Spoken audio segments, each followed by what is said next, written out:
형들, 증권사 앱을 켰는데 손이 떨려 본 적 있어? 뉴스에서는 폭격이 쏟아지고 계좌에서는 빨간 숫자가 녹아내리고 그래서 앱을 닫아버려. 안 보면 안 무서우니까. 근데 그렇게 눈 감고 있는 사이에 누군가는 조용히 이삿짐을 싸고 있었어. 1991년에도 2003년에도 그리고 2026년 지금도 세 번의 전쟁이 끝날 때마다 돈은 정확히 같은 방향으로 이사를 갔거든. 호르무즈가 열리는 순간 건설, 빅테크, 인프라까지 한꺼번에 터질 섹터들이 있어. 어떤 섹터가 왜 오르는지, 그 안에서 진짜 돈 되는 종목은 뭔지, 그리고 절대 손대면 안 되는 테마주는 뭔지, 이거 모르고 뉴스만 보다가 타이밍 놓치면 형들 진짜 후회해. 끝까지 따라와봐. 1991년 걸프전부터 가보자. 이라크가 쿠웨이트를 침공했을 때 유가가 배럴당 17달러에서 36달러까지 뛰었어. 두 달 만에 두 배야. 뉴욕에 사는 한 개인 투자자를 상상해봐. 퇴근하고 소파에 앉아서 CNN을 켰는데 쿠웨이트 유전이 시뻘겋게 불타고 있어. 냉장고에서 맥주를 꺼내려다 말고 멈춰. 리모컨 대신 전화기를 집어들지. 증권사에 전화해서 전부 매도 주문을 넣었어. 매일 떨어지는 숫자를 볼 용기가 없었던 거야. 이 사람만 그런 게 아니야. 수십만 명이 똑같이 계좌를 닫았어. 근데 전쟁이 끝나고 6개월 동안 S&P 500이 약 20% 올랐거든. 그 사람 계좌에 1천만 원이 있었다면 200만 원은 다른 사람 주머니로 간 거야. 전화기를 내려놓지 않았더라면 그 사람 돈이었을 200만 원. 여기서 진짜 봐야 할 건 뭐가 올랐냐는 거야. 전쟁이 한창일 때는 방산주, 에너지주가 돈을 빨아들였어. 폭탄이 떨어질수록 주가가 오르는 아이러니한 구조였거든. 근데 종전선언이 나오자마자 그 돈이 슬슬 짐을 싸기 시작해. 행선지는 항공, 여행, 소비재, 돈이 이사를 간 거야. 전쟁통에서 일상으로, 공포에서 소비로, 방산이라는 집에서 나와서 완전히 다른 동네로 이사를 떠난 거지. 12년 뒤에 같은 일이 벌어져. 2003년 이라크전이야. 바그다드가 함락된 날이 4월 9일이었는데 그날 월스트리트의 한 트레이더가 화면을 보다가 동료한테 이렇게 말했을 거야. 전쟁 끝났어. 항공주사. 실제로 그해 나스닥이 연간 46%를 찍었거든. 이 46%라는 숫자가 어느 정도냐면 보통 좋은 해에 15% 오르면 샴페인을 터뜨리는 시장이야. 그 3배가 넘게 뛴 거지. 이번에도 시장을 이끈 건 항공주, 여행주, 기술주였어. 폭탄이 멈추자마자 사람들이 다시 비행기를 타고 여행을 가고 새로운 기술에 돈을 쓰기 시작한 거야. 두 번의 전쟁, 같은 결과야. 35년 간격을 두고 벌어진 전쟁인데 시나리오가 복사한 것처럼 똑같아. 전쟁이 터지면 방산과 에너지로 돈이 몰렸다가 끝날 기미가 보이는 순간 그 돈이 다른 집으로 이사를 떠나. 1991년에도 2003년에도 이사 가는 방향까지 똑같았어. 근데 여기서 진짜 무서운 포인트가 하나 있어. 이사 타이밍이야. 종전이 공식 확정되고 나서 움직이는 게 아니라 확정되기 전에 이미 이삿짐 센터를 예약한다는 거지. 시장은 항상 뉴스보다 먼저 움직여. 그러면 2026년은 어떨까? 4월 7일 미국과 이란이 2주 휴전에 합의했어. 트럼프가 내건 조건이 호르무즈 해협의 완전하고 즉각적인 개방이었거든.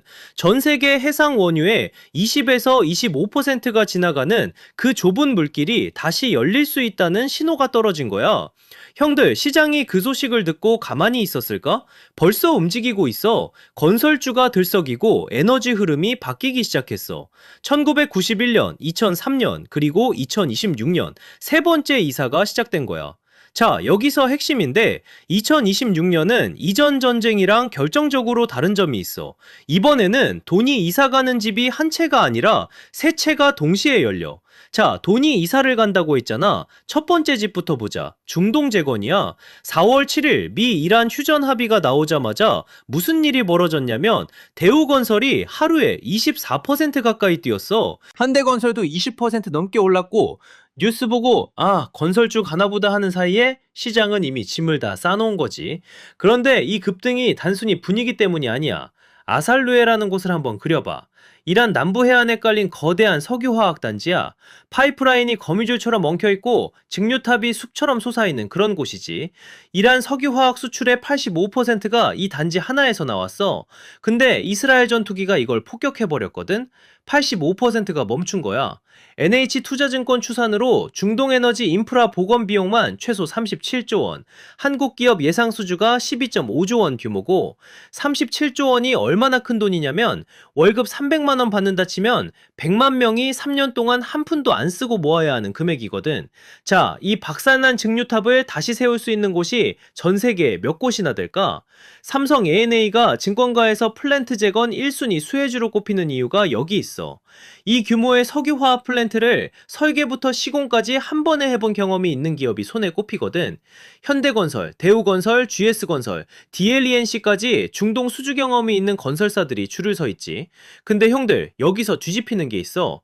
건설주가 수혜라는 건 누구나 생각할 수 있잖아. 전쟁 끝나면 다시 지어야 하니까. 그런데 석유화학이 수혜라고 하면 좀 고개가 갸우뚱하지. 이거 치킨집으로 생각하면 바로 이해돼.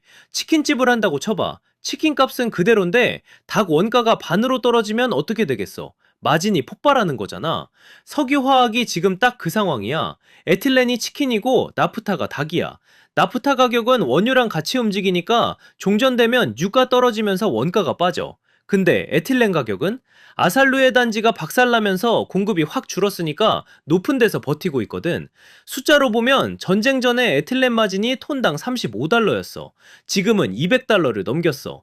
손익분기가 250달러 근처니까 아직 돈은 안 벌지만 유가만 더 떨어지면 황금 마진 구간에 진입하는 거야.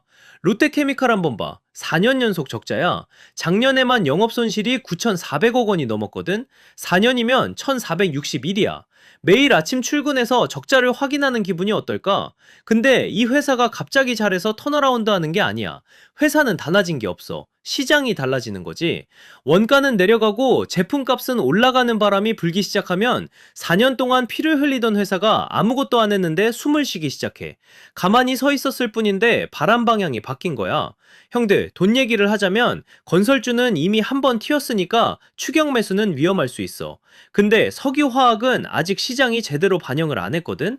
에틸렌 마진이 손익분기를 넘는 그 순간이 진짜 타이밍이야. 그게 언제냐? 유가가 내려오는 속도에 달려있고. 근데 중동 재건이 37조라고 했잖아. 큰 돈이긴 한데 지금 동시에 열리고 있는 두 번째 집은 이거의 26배가 넘어. 아마존이 올해 쏟아붓겠다고 발표한 돈이 2천억 달러야. 구글이 1,800억 달러, 메타가 최대 1,350억, 마이크로소프트가 최대 1,050억. 이 네 회사가 AI에 쏟아붓는 돈을 다 합치면 6,700억 달러. 우리 돈으로 982조 원이야. 평생 벌 돈을 다 합쳐도 이 숫자 앞에서는 먼지야. 웃긴 건 이 회사들이 돈이 남아서 쓰는 게 아니라는 거야. 안 쓰면 죽으니까 쓰는 거지. AI 경쟁에서 1년만 뒤처지면 시장을 통째로 뺏기거든. 살기 위해서 982조를 태우는 거야. 이게 얼마나 미친 규모인지 체감이 안 될 수 있으니까 비유를 하나 해줄게. 월급 200만 원 받는다고 치자. 매달 42,000원을 게임 PC 업그레이드에 쓴다고 생각해봐. 지금 미국이 하고 있는 게 딱 그거야. 나라 전체 GDP의 2.1%를 AI 인프라 업그레이드에 올인하고 있는 거야. 개인이 아니라 나라 전체가. 자, 그러면 이 982조가 실제로 어디에 꽂히느냐? 제일 먼저 도착하는 곳이 데이터 센터야. 데이터 센터를 돌리려면 반도체가 필요하고 반도체를 돌리려면 전력이 필요하잖아. 결국 반도체와 전력, 이 두 줄기로 돈이 흘러가는 거지. 반도체 쪽을 보면 엔비디아를 빼놓을 수가 없어. 올해 1분기 매출이 441억 달러야. 전년 대비 69%뛴 거지. H20 수출 규제 맞고도 이 숫자가 나왔다는 게 핵심이야. 왜냐면 한번 엔비디아 쿠다로 시스템을 짜면 거기서 빠져나오기가 사실상 불가능하거든. 빅테크 4곳이 982조를 쓰겠다는데 그 돈의 상당 부분이 엔비디아 반도체를 사는데 들어간다는 뜻이야. 여기서 반전이 하나 있어. 세 번째 집이야. 트럼프가 내년도 국방 예산을 1조 5천억 달러로 편성했거든. 2차 대전 이후 최대 규모의 전년 대비 50% 증가야. 근데 이 국방비가 탱크나 미사일에만 가는 게 아니야. 핵심은 AI, 데이터, 전장 의사결정 시스템이지 전쟁의 무기가 바뀌고 있는 거지. 여기서 주목해야 할 기업이 팔란티어야. 펜타곤 지하 어딘가에서 군 장교가 모니터를 보고 있다고 상상해봐. 화면에 뜨는 게 고담이라는 플랫폼이야. CIA, FBI, 미국 국방부의 핵심 데이터 분석 시스템으로 깔려 있어. 2025년 매출이 전년 대비 56% 뛰었고 미국 내 민간 매출은 137%나 폭증했지. 군사랑 민간 양쪽에서 동시에 돈을 긁어 오는 구조라는 거야. 정리하면 이래. 빅테크가 982조를 쏟아붓고 트럼프가 국방 예산 1조 5천억 달러를 밀어넣고 그 돈이 결국 AI, 반도체와 데이터 인프라로 흘러들어가.